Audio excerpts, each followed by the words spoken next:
오늘 주시는 하나님의 말씀은 신약성경 빌립보서 3장 17절부터 마지막 21절에 기록된 말씀입니다.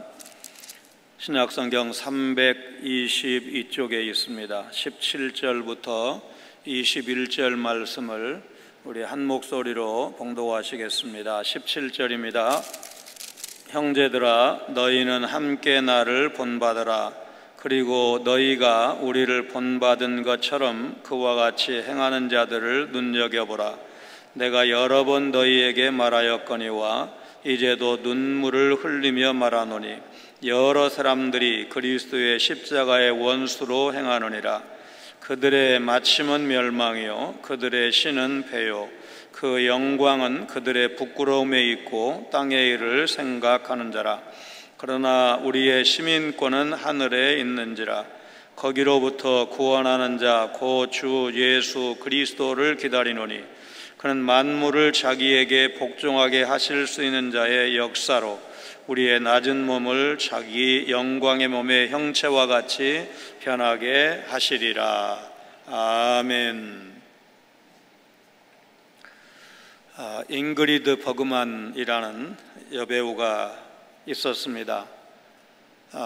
제가 아는 영화는 누구를 위하여 종은 울리나, 카사블랑카 그 정도인데 자료에 보니까 더 많은 영화에 출연을 했고 또 연기도 잘해서 아카데미 여우주연상을 2번 받고 조연상 1번 받고 그리고 골든글로브 여우주연상도 받았습니다. 원래 스웨덴 스톡홀름 출신입니다. 그래서 유럽에서 말하자면 잘 나가다가 더 큰 무대에 도전하겠다 그런 꿈을 가지고 미국의 할리우드로 진출을 했습니다. 이만한 배우 많지 않다고 할 정도로 성공과 인기를 한 몸에 받는 배우였습니다. 그런데 이 배우가 성공의 정점에서 이렇게 말했다고 합니다. 할리우드여, 음악이여, 왜 이렇게 황량한가? 왜 이렇게 허무한가? 그녀는 남편과 딸을 버리고 이탈리아 출신의 유명한 영화 감독과 재혼했다가 얼마 지나지 않아서 파경을 맞이합니다. 그 후에도 여러 남자와 결혼했습니다. 그러던 어느 날 그녀의 딸이 개부를 죽이는 끔찍한 일이 발생을 했습니다. 그리고 많지 않은 나이에 암으로 쓸쓸한 생을 마감하게 됩니다. 그녀는 이 땅에서의 자신의 목표를 향해서 달려왔고 세상의 인기와 성공을 거머쥐었지만 그 삶의 뒤안길은 비참했습니다. 우리 삶의 목표가 이 땅에만 머문다면 우리의 소망 또한 이 땅에서 헤매고 말 것입니다. 오늘 여러분과 제가 함께 읽은 말씀을 통해서 우리 성도들의 시민권은 하늘에 있다고 했는데 하늘의 시민권을 둔 성도답게 하나님 나라를 향한 목표를 가지고 부름의 상을 향해서 나아가는 것이 우리 성도들이 가야 할 길이라는 사실을 우리가 먼저 생각하지 않을 수가 없습니다. 빌립보 교회가 위치한 지중해 분권에는 강한 영향력을 발휘하는 두 집단이 있었습니다. 유대교인들과 쾌락주의를 신봉하는 에피쿠로스 학파의 철학을 따라 사는 사람들입니다. 유대교인들은 율법과 할례를 주장을 했고 에피쿠로스 학파는 자기 만족을 붙잡으면서 살았습니다. 사도 바울은 우리가 무엇을 붙들고 살아가야 하는가를 오늘 본문 말씀을 통해서 가르쳐주고 있습니다. 사도는 고린도에 있는 교인들에게 그랬던 것처럼 빌립보 교회 성도들에게도 자신을 본받으라고 말합니다. 율법적인 의를 버리고 그리스도와 함께 십자가에서 죄에 대해서는 죽고 하나님께 대해서는 사는 그런 삶을 배우도록 요청하고 있습니다. 또 유대교의 율법주의자들과 빌립보 교회 안에 있는 반도덕주의자들을 경계하라고 눈물로 호소하고 있습니다. 17절입니다. 형제들아, 너희는 함께 나를 본받으라. 그리고 너희가 우리를 본받은 것처럼 그와 같이 행하는 자들을 눈여겨보라. 사도는 빌립보 교회 성도들에게 자신을 본받는 자들이 되라 권면을 합니다. 자신을 본으로 삼고 행하는 사람들을 눈여겨보라고도 말합니다.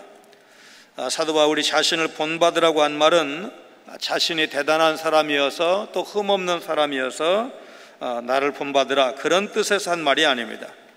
그는 이미 고백한 대로 사명을 위해서 모든 것을 쏟는 삶을 살았습니다.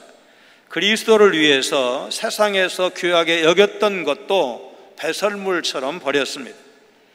신앙이 모든 시련과 역경을 이겨내고 부활의 권능 가운데 살 수 있게 한다는 것을 입증해 주기 위해서 사도는 자신의 삶을 예로 든 것입니다. 내가 세상에서 귀하게 여겼던 것 다 버리고 오직 주님만 바라보고 주님 닮는 삶에 힘썼던 것처럼 여러분은 좀 그런 면에서는 나를 좀 본받으시오. 옛날에 잘못했던 것까지도 본받으라, 그런 뜻은 아니겠죠. 그러면서 사도는 자신의 본을 따라 살아가는 인물로 이미 우리가 빌립보 2장 20절 27절에서 살펴본 적이 있는 디모데나 에바브로드에도 같은 그런 제자들을 염두에 두었을지도 모릅니다. 사도 바울은 복음의 적대자들에게 노출되어 있는 성도들을 깊이 사랑하면서 염려 중에 권면하고 있습니다. 우리는 누군가를 권면하기에 앞서서 먼저 그 영혼, 그 믿음을 사랑할 수 있어야 됩니다. 우리가 교회에서 받은 직분은 우리가 유교사회, 유교적인 좀 배경이 우리 대한민국은 있기 때문에 그거를 너무 명예직으로 이렇게 생각을 하는데, 그래서 실제로 일하지 못하면서 직분은 받으려고 하고 직분 받고 일은 안 하고 이런 사람들이 없지 않아요. 왜? 직분이 좋으니까, 명예스러우니까.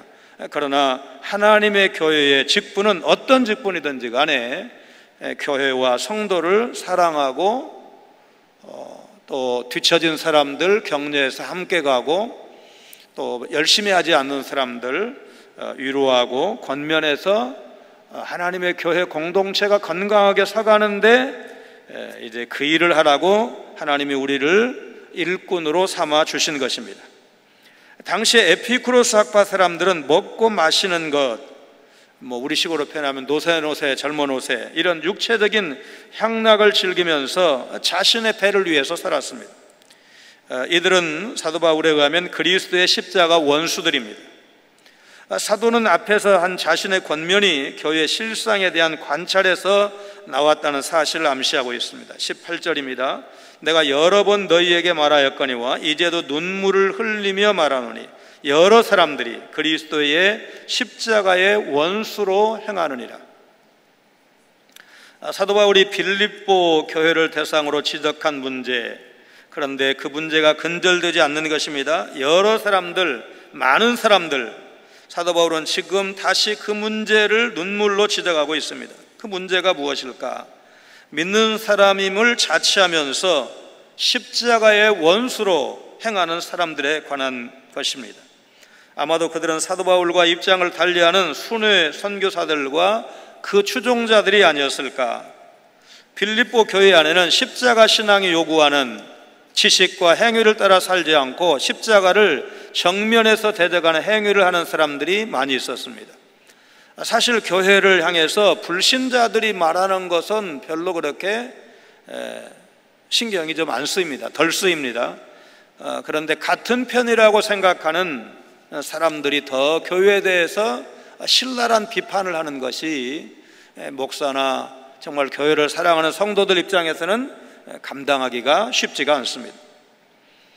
사도 바울이 이 사실을 여러 번 거론했다고 한 것으로 보아서 빌립보 교회 안에는 그리스도의 십자가 의미를 훼손하는 그런 회방꾼들이 있었던 것으로 보입니다. 그래서 사도 바울은 십자가를 제대로만 알았다면 저렇게 할 수가 없을 텐데, 그래서 눈물로 애통해하면서 그들을 향해서 지금 오늘 본문 말씀, 이 권면의 말씀을 주고 있는 것입니다.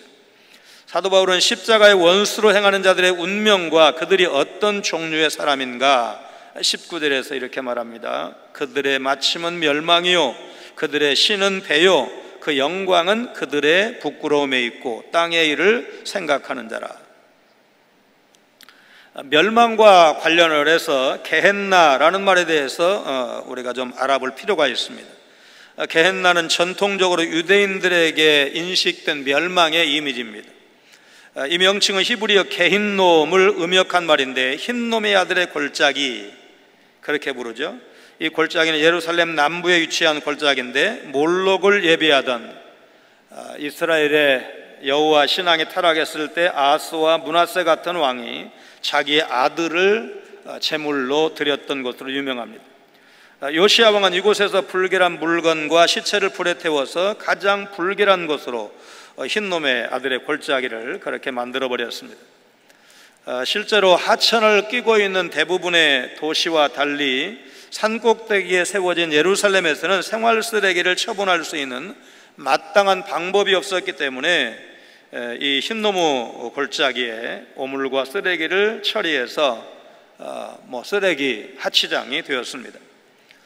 유대인들은 영원한 불, 꺼지지 않는 불과 버러지, 또 풀무불, 불못 이런 이미지와 이 게헨나가 아주 밀접한 관계가 있다. 그러니까 이 세상에서 지옥을 본다면 어디 가면 있을까? 예루살렘에 이 게헨나, 흰놈의 아들의 골짜기를 가면 된다. 여러분, 사람이 아무리 잘 먹고 잘 사는 것이 좋다고 한들 자기 아들을 제물로 바치고 나서 무슨 영화를 누리고 무슨 즐거움을 얻겠다고 아들을 잡아 바치면서까지 복받겠다고 하겠습니까? 이 얼마나 타락한 것입니까?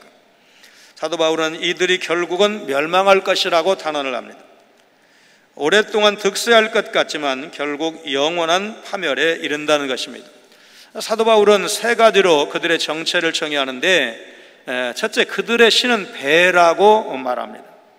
대단히 탐욕스러운 사람인 것을 암시하는데, 복음을 위해 일한다고 하지만 실제로는 자신의 욕심을 위해서 힘쓴다는 것입니다.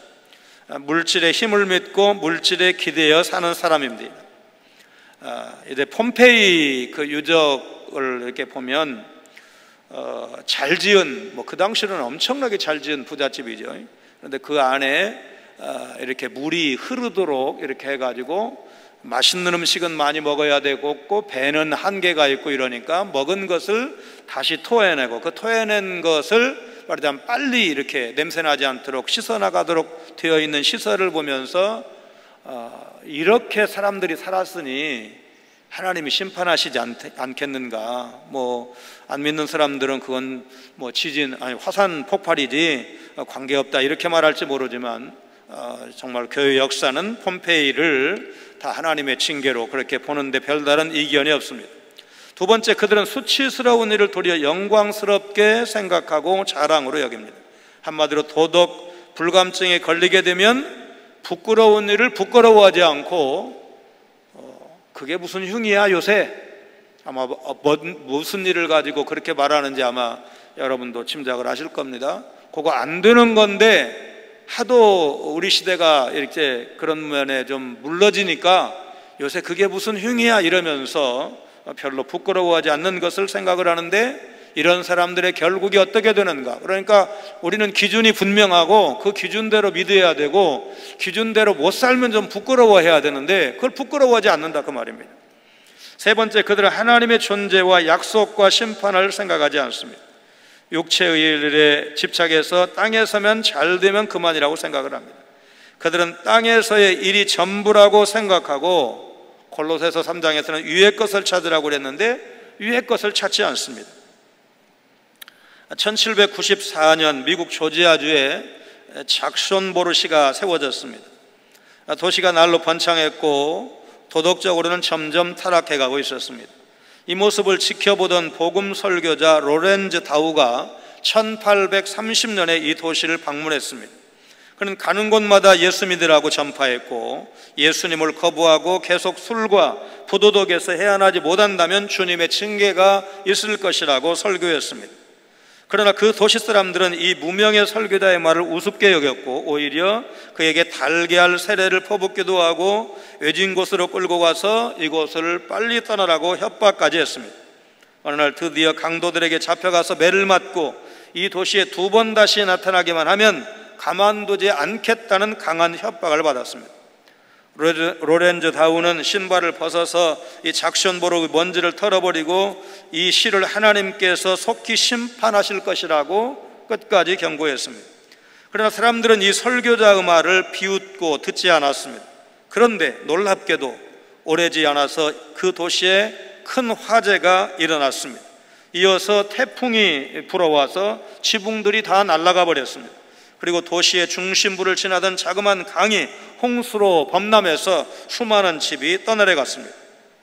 얼마 후에 그곳에 살아남은 사람들조차 하나같이 그 도시를 떠나게 되었고, 이 도시는 황막한 유령의 마을이 되고 말았습니다. 이 작손보로시 이야기는 그리스도의 십자가를 받아들이지 않는 자는 십자가의 원수로 행하는 자들이요, 그들의 마침은 멸망이라는 것을 보여주는 역사적인 신뢰라고 할 것입니다. 오늘날 많은 사람들은 지금 내가 가지고 있는 것보다 더 좋은 것, 더 큰 것, 더 좋은 것을 갖기 위해서 무리수를 두고 있습니다. 우리가 살기 위해서 음식도 의복도 집도 자동차도 다 필요한 것이 사실입니다. 그러나 성경적 기독교인은 주님의 영광을 위해서 먹는 것이고, 주님의 영광을 위해서 사는 것이고, 주님의 영광을 위한 도구로 자동차도 필요한 것이지, 자동차를 위해서 죄를 지어야 되고 더 큰 집을 짓기 위해서 반칙을 해야 되고 그런 것은 아닙니다. 비록 우리는 이 땅에서 살고 있지만 우리의 시민권이 하늘에 있다는 사실을 잊으면 안 됩니다. 사도 바울은 20절에서 신자들의 정체성, 이 땅의 사람이 아니고 하늘나라 시민권을 가진 사람들이라고 선언을 합니다. 우리 20절 말씀을 같이 읽습니다. 그러나 우리의 시민권은 하늘에 있는지라 거기로부터 구원하는 자 곧 주 예수 그리스도를 기다리노니. 자, 시민권 하니까 동남아시아에는 한국에 오고 싶은 젊은이들이 굉장히 많고, 우리가 텔레비전 뉴스나 여러 가지 특집 프로를 통해서 알 수가 있습니다. 한국에 그냥 올 수가 없습니다. 한국어 시험을 봐야 됩니다. 그래서 학원도 다니고 공부도 열심히 합니다. 단번에 된 사람도 있지만 몇 번씩 떨어져 가지고 이 한국어 시험에 합격을 합니다. 그 사람들 봉급으로 1년, 2년 봉급에 해당하는 거액의 돈을 준비해야, 말하자면 가난하면 빚을 내야 한국에 올 수가 있습니다. 우리 그 영어 예배 오시는 그 형제들이 네팔, 미얀마, 캄보디아, 필리핀 여러 나라 사람들이 있는데, 정읍시내 나가면 주말에 외국인 한눈에 딱 보면 좀 피부 색깔도 좀 다르고 얼굴 모습도 좀 다르고 하니까 금방 우리가 알 수 있잖아요. 이 사람들도 외국에서 돈 벌러 온 청년들이구나, 금방 알 수가 있습니다. 그런 분들이 다 그런 과정을 통해서 한국에 옵니다. 어제 송도중앙교회 건축 현장을 한번 얼마나 수고하시나 한번 가봤는데, 거기도 보니까 우즈베키스탄에서 오신 분들, 그분은 고려인 혼혈인지는 잘 모르겠지만 인물은 좋은데 별로 우리와 많이 안 다르더라고요. 처음에 잘 몰랐어요, 우즈베키스탄 분인지. 이제 간식을 좀 준비를 해가지고 왔는데, 나는 그냥 좀 든든하게 먹으라고 햄버거를 사가지고 왔거든요. 그것도 소고기 햄버거. 그랬더니 이게 소고기 들었다고 안 먹는 거예요. 이 우즈베키스탄에서 온 사람이. 그 이슬람이어가지고 그 할랄 식품, 이슬람 인증, 그 이슬람 성직자가 인증한 방법으로 도축을 해야만 그 고기를 먹을 수가 있다는 거예요. 그러니까 이거는 이제 아무렇게나 잡았을 테니까, 한국 사람이 잡았을 테니까 안 먹는다는 거예요. 그래갖고 감자튀김만 먹고 있네. 어쨌든 이제 그런 모습을 보면서, 야, 자기밖에 없어요. 나머지는 다 한국 사람이야. 그러니까 그냥 먹어도 아무도 고발할 사람 없어요. 그래도 그걸 그렇게 철저히 지키는 거예요. 20세기를 우리가 이미 살아왔고 이제 21세기를 살아가고 있는데, 우리에게 가장 인기 있는 시민권은 아마 미국 시민권일 겁니다. 미국의 시민권을 얻으려면 먼저 영주권을 얻어야 하는데, 영주권을 얻은 후에도 5년 이상 범법 없이 지내야 시민권 취득을 위한 시험에 응시할 수가 있습니다. 그러니까 이제 영주권이 중요한 거죠. 영주권을 받아야 5년 후에 시민권 시험을 볼 수가 있으니까. 취업 이민을 통해서 미국으로 가서 수년간 헌신적으로 살고, 또 직장에서 아주 뛰어난 능력을 보이면 이 사람은 잡아두는 게 좋겠다, 이래서 고용주가 스폰서가 되어서 이 영주권을 신청할 수가 있습니다. 이제 그 뭐 영화의 소재가 되거나 이런 거는 이제 국제 결혼이죠. 미국 시민권자와 결혼하면 영주권을 주는데 처음 2년은 임시 영주권을 주고 그 후에 이제 5년 영주권을 받고 5년 후에 이제 시험을 본다고 합니다. 그다음 투자 이민도 있는데 이거는 뭐 미국은 돈을 워낙 많이 요구해 가지고 웬만한 서민은 한국 뭐 재산 다 팔아도 투자 이민 가는 것은 쉽지 않기 때문에 아까 얘기한 이런 것들을 통해서 미국의 시민권을 받을 수 있다. 그런데도 뭐 멕시코 장벽 얘기도 듣고 또 중남미에서 미국으로 가기 위해서 뭐 정말 강을 건너고 물이 막 이렇게 그 미립국을 하고 그러다가 죽고 막 이런 사진을 우리가 보고 뉴스를 본 적이 있기 때문에 미국 시민권이 좋기는 좋은가 보다 이제 이런 생각을 우리가 합니다. 로마의 지배 아래 있던 이 빌립보 시민들은 로마 제국이 이 빌립보에 특별 대우를 했습니다. 그러니까 유대라든지 이런 다른 지역에는 그런 대우를 하지 않았는데 이 빌립보를 상당히 좀 알아줬어요. 그래서 이 빌립보 시민들은 자동으로 로마 시민권자가 되었습니다. 로마에 한 번도 가본 적이 없었지만 로마 시민이 누리는 모든 권리와 특권을 자동으로 누릴 수 있었습니다. 로마 시민권자는 단순히 투표권만 있는 것이 아니라 그에 상응하는 여러 가지 보호를 받을 수가 있었는데, 예를 들어서 재판에 의하지 않고는 이 로마 시민권자를 결박할 수가 없었습니다. 감옥에 갇히지도 않았습니다. 시민권자를 신문할 때는 말하자면 보통의 죄수는 일단은 말하자면 두들겨 패가지고 이실직고하라고 이런 거 뭐 우리도 옛날 사극에서 많이 보고 했잖아요. 그리고 로마에서도 많이 그랬는데 로마 시민권자한테는 신문할 때 채찍질을 할 수가 없었습니다. 만약 시민권자가 통치 지역에서 부당하게 대우를 받으면 로마 제국에 청원할 수가 있었습니다. 로마 시민권이 얼마나 매력적이었는지 이 시민권을 사칭하는 사람들이 당연히 나타났습니다. 클라우디우스 황제 때는 로마 시민이라고 허위 주장하던 사람들을 잡아서 처형하기도 했습니다. 베드로는 죄수들이 처형되는 방식대로 십자가에 못 박혀 죽었다, 뭐 거꾸로 못 박혀 죽었다, 뭐 그런 말이자면 전설이 전해지는 데 반해서 사도 바울은 교수형에 처해졌다는 것이 정설 아닙니까? 사도 바울이 로마 시민권자였기 때문에 식민지 사람들에게나 가했던 잔인한 십자가 형벌을 사도 바울에게는 가하지 않았던 것입니다. 이 20절의 시민권이라는 말은 당시 로마 시민권의 특권을 너무나 잘 알고 있었던 빌립보 교회 사람들에게 아주 적절한 교육 재료였을 것입니다. 신자로 산다는 것은 그의 이름이 하늘에 등록되어 있어서 하늘 정부, 천국의 보호와 권세와 특권을 누리며 산다는 것을 자기들이 로마의 말하자면 그 본토가 아니면서도 로마 시민권을 누리고 있었던 빌립보 교회 성도들 입장에서 이 시민권이라는 말은 남다르게 들렸을 것입니다. 신자는 하늘로부터 구원하는 자 곧 그리스도가 임할 것을 기다리며 사는 사람입니다. 구원하는 자는 구약 성경에 비춰볼 때 백성의 보호자로서 모든 대적으로부터 구원해 주실 하나님을 가리키는 개념입니다. 사도 바울에게 기다리라는 말은 아주 특별한 의미가 있는데 그리스도의 재림을 학수고대한다, 그런 의미로 사도 바울은 기다린다는 말을 썼습니다. 모든 피조물은 주님의 다시 오심으로써 말하자면 탄식하던 상태에서 벗어나서 창조 때의 완성을 되찾게 될 것을 간절히 기다린다. 로마서에서 사도 바울이 그렇게 말한 바가 있습니다. 겉으로 하나님의 백성으로 살아가는 성도들이나 세상 사람들 사이에 큰 차이점이 없어 보일 수 있습니다. 그러나 삶의 종착지는 분명히 다를 것입니다. 십자가의 원수로 살아가는 자들의 끝은 반드시 멸망으로 끝이 날 것입니다. 채워도 끝이 없는 자신들의 욕심을 채우는 데만 관심을 두고 썩어질 땅의 것에만 집착하기 때문입니다. 그러나 성도들은 그 사람들과 다릅니다. 비록 땅에 두 발을 붙이고 살아가지만 하늘나라 시민권을 가지고 있기 때문에 다를 수밖에 없습니다.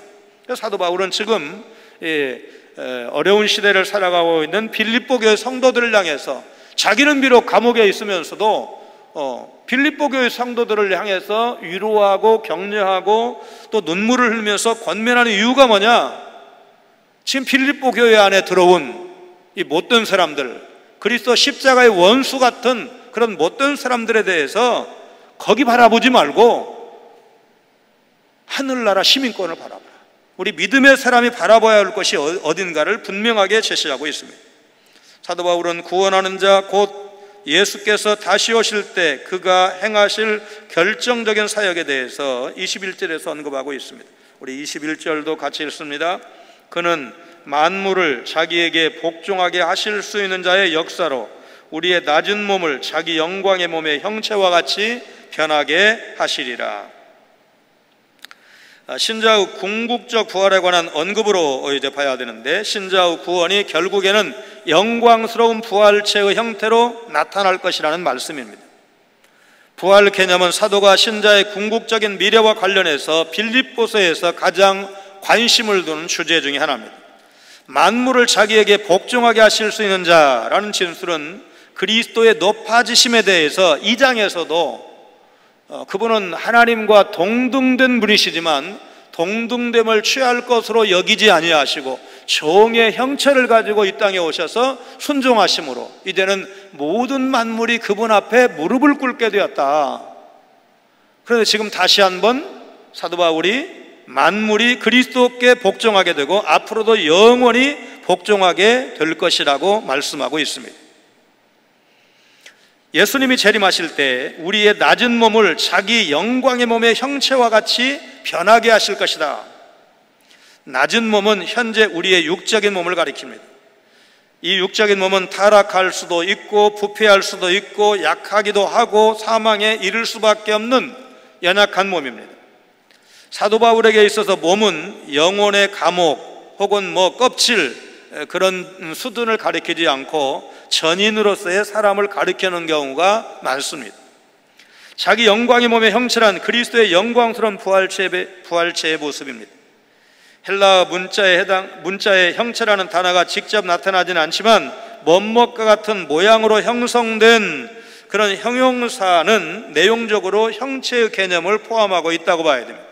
그리스도는 부활을 통해서 연약함과 제한성과 비참함으로부터 벗어나서 시간과 공간을 초월하는 성령적인 존재 방식을 갖게 되는데, 우리는 고린도후서 15장에서 또 복음서의 마지막 그 부분을 통해서 부활 후에 변화되신 예수님의 모습을 우리가 기억을 하는데, 예수님은 분명히 손으로 만져볼 수 있는 몸으로 부활을 하셨습니다. 그래서 도마가 의심하니까 만져보라. 그래서 이제 도마가 정말 의심 많은 도마 그러는데, 이제 그 손을 만져본 다음에 나의 주시고 나의 하나님이십니다, 이런 고백을 한 것을 우리가 복음서를 통해서 읽은 바가 있습니다. 또 예수님은 엠마오로 가는 두 제자와 함께 주거니 받거니 대화를 하시면서 가셨는데, 이 제자들이 예수님을 몰라봤습니다. 그러면 그때는 우리말로 헛개비가 나타났냐? 그게 아니잖아요. 분명히 대화를 주고받으면서 갔는데 예수님을 몰라봤다고 말이에요. 그리고 나중에야 눈이 밝아졌을 때 그분이 바로 예수님이셨구나, 이렇게 깨달은 사실을 볼 수가 있습니다. 그 다음에 요한복음에 보면 예수님이 제자들이 있는 곳에 들어오시는데 문들이 닫혀 있는데 그 가운데 들어오신지라, 이렇게 되어 있어요. 아니, 문이 열려 있어야 들어가지요. 그런데 부활하신 예수님이 그 신령한 몸으로 문들이 닫혀 있는데 그 가운데 들어가실 수가 있었던 것입니다. 21절에 자기 몸의 형체는 그리스도의 부활하신 몸, 곧 승천하셔서 영광 중에 계신 예수 그리스도의 모습을 의미합니다. 반면에 낮은 몸은 연약한 육신의 상태를 말합니다. 이런 육신은 재림의 날 변화되는데, 변화의 근원은 만물을 정복하실 주님의 권능에서 찾아야 됩니다. 그분의 능력은 모든 만물을 복종케 하실 것이고, 그분의 권능은 성도들의 몸을 영화롭게 변화시켜 주실 것입니다. 우리는 물질적인 것들을 누림으로써 몸을 영화롭게 해서는 안 되고, 우리 몸을 정말 하나님의 은혜 아래 두어야 되는데, 금욕은 때로 필요하지만 금욕주의가 우리 성도들이 가야 할 길이 아닙니다. 또 기쁘고 감사하고 즐겁게 살아야 되지만 그게 넘쳐서 방탕하게 되면 안 됩니다. 그러니까 이제 우리는 절제해야 되는 거죠. 그러니까 일주일에 엿새 동안 열심히 일하고 그냥 열심히 일하는 거를 그냥 주일날도 일하면 그거 안 되는 거죠. 그러니까 엿새는 열심히 일하고 일회째는 쉬고, 낮에 열심히 일하고 밤에는 쉬고, 기도할 때는 금욕할 필요도 있고, 늘 금욕하고 금식할 필요는 없지만 꼭 필요할 때는 할 수도 있고, 그러나 그것이 자랑이 되어서는 안 되고, 금욕주의는 바로 그런 거니까. 그리스 문화에서 육체의 부활은 저속한 미신쯤으로 여겼습니다. 그러나 사두개인과 그리스 철학에 크게 영향을 받은 일부 유대인을 제외하고 대부분 팔레스타인적에 살았던 유대인은 미래에 있을 몸의 부활, 육체의 부활을 믿었습니다. 고대 유대교는 영혼의 불멸뿐만 아니라 육체의 부활도 가르쳤습니다. 그리고 지금도 크게 다르지 않습니다.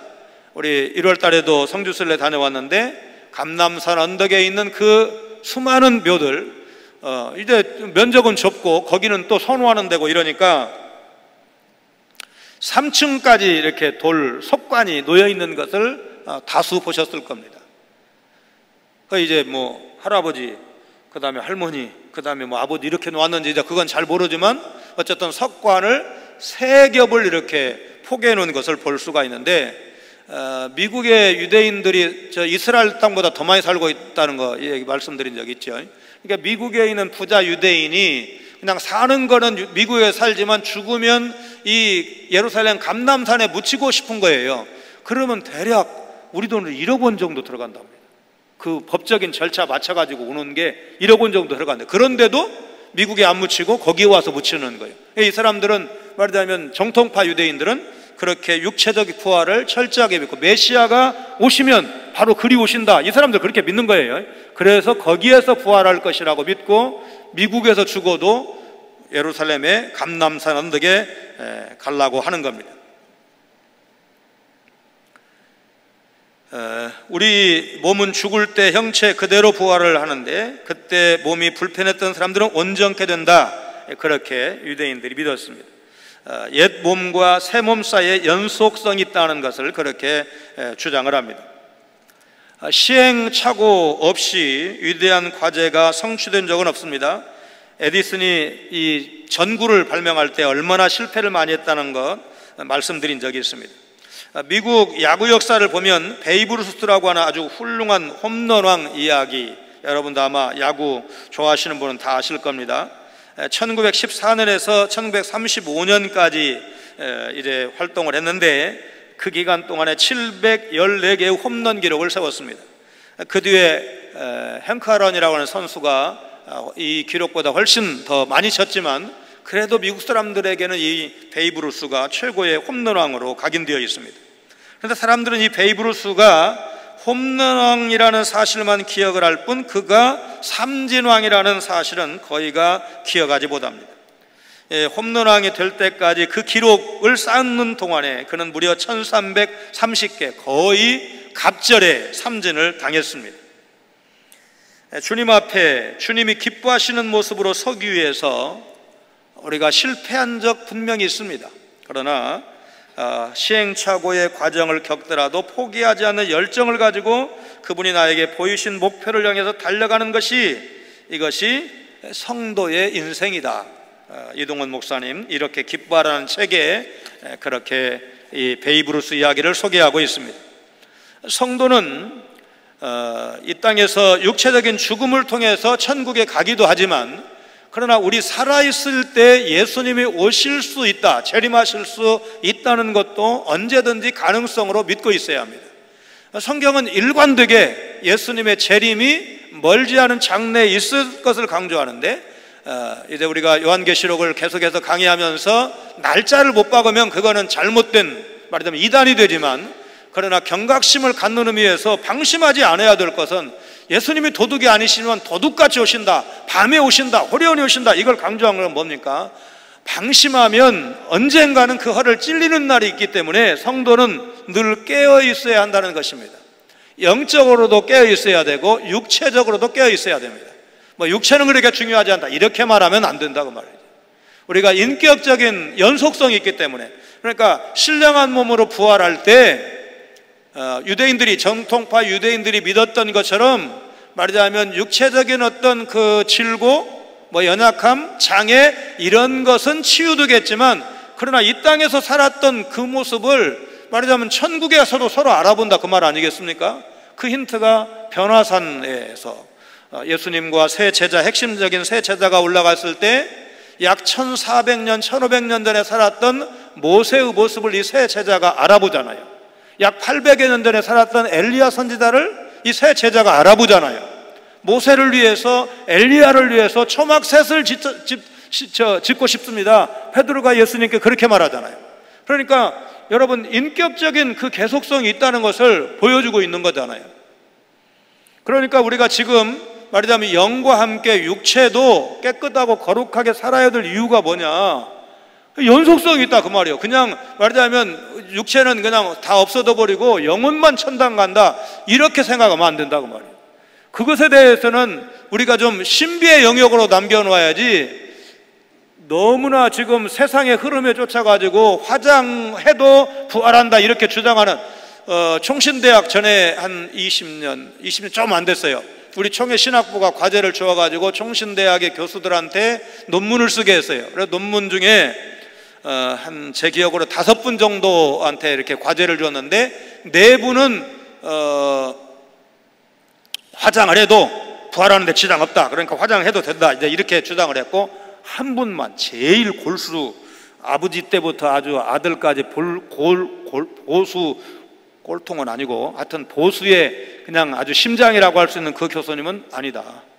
성경에 전염병으로 인해서 죽었을 때 화장했고, 전쟁에서 죽어가지고 말하자면 정상적으로 장례를 할 수 없을 때만 화장을 했지, 일반적인 죽음의 경우에 성경에서 화장한 예가 있느냐? 그래서 화장이 안 된다, 그렇게 주장하는 교수의 논문이 있습니다. 지금도 여러분 아마 찾아보면 얼마든지 그 논문을 구할 수가 있을 것입니다. 그래서 그거는 좀 우리가 된다 안 된다 이거는 조금 더 신비의 영역으로 내놓지만, 그러나 적어도 성경적으로 지금 얘기한 그 부분이 사실이거든요. 그러니까 전염병으로 죽었을 때 화장하고, 전투에서 말하자면 전사했을 때 정상적인 장례를 못 할 때 빼놓고는 모든 죽음은 다 매장이었어요. 그리고 그 신앙이 지금까지 말하자면 유대인들은 이어져서 미국에서 죽어도 유대 땅에 와서 예루살렘 감람산 언덕에 묻히겠다고 하는 그 정도로 그 사람들은 철저하게 믿고 있고, 여러분 미국도 화장이 아주 없는 건 아니지만 그냥 거의 100%라고 보면 됩니다. 이런 코로나 이런 상황 빼놓고는 미국 사람들도 화장하지 않습니다. 기독교를 말하자면 기본적으로 좀 믿고 있는 나라들은 화장하지 않는 것을 알 수가 있습니다. 자, 우리는 결국은 뭔 얘기하려고 하느냐? 영과 육이 하나님 앞에 다 선다는 그날까지, 그 재림에 우리 예수님이 오시면 우리가 육체적인 죽음을 보지 않고 신령하게 변화되어서 영원한 천국에 들어가는 것을 생각하면, 데살로니가전서 4장 13절부터 18절 말씀을 우리가 문자적으로 믿는다면 영만 거룩해지는 것이 아니고 육체도 거룩하게 살아야 된다. 이것이 오늘 우리 그리스도인들에게 주신 하나님의 말씀이고, 2000년 전 사도 바울이 빌립보 교회 성도들에게 교회 안에 숨어 들어온 그 말하자면 에피쿠로스 학파, 이 사람들 쾌락이 노세 젊은 노세 나중에 늙어지면 못 노나니 그 죽으면 그만인데 이러면서 많이 마시고 많이 즐기자 이렇게 하는 사람들에게 경고하신 이 말씀이 오늘 우리 그리스도인들이 그대로 따라갈 말씀이 아니라는 것, 깨어 있어야 한다는 것, 우리의 영과 함께 육체도 거룩하게 살아야 된다는 이 메시지를 생각을 하시면서, 어려운 날을 살지만 우리가 갈 곳이 있고 우리의 시민권이 보장이 되어 있고 주님 앞에 설 날이 있다는 것 생각하시면서 남은 날도 주님 모시고 믿음의 길 걸어가시는 여러분 모두가 되시기를 주님의 이름으로 축원합니다.